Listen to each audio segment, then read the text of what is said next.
أنا داخل في المغسلة باختصار، والأبو هذا مغطى وفي 2 من أولاده و2 من أخوانه. واستغربت الابن وأخوه الاثنين قفلوا باب المغسلة من جوا بالمفتاح. ما عادة ما قفل، نحتاج شيء ولا حد يجي يخش ولا شيء ما قفل، لكن قفلوا المغسلة بالمفتاح. هذه أقوى شيء يا أخوان، والله لا أنساها. هذا الموقف ما أنساه في حياتي أبدا، لدرجة إني ما استطعت أكمل تغسيل الرجل هذا. الباب يدق من برا، دق أولاده والأخوان يقولوا تكفى يا شيخ. جاني أخوه ويحب راسي لا تفتح الباب. ليش؟ فترى انه هذا يدق يقول يا شيخ فك الباب لا أكسره، أنا ولده الكبير.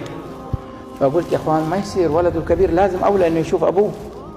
قالوا يا شيخ تكفى لا تفك الباب. قلت لا، يسوي لي مشكلة. ويدق هذا خلاص قريب يكسر الباب. فكيت الباب، كلهم لابسين ثياب، أنا لابس ثياب الغسل. دفني كده وجاء على أبوه، هو على دكة الغسل مغطى كده وكشف وجهه ومعبي تفلانة في فمه.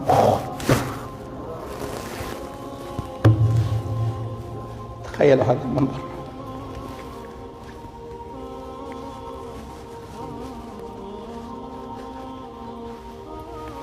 تخيلوا هذا المنظر.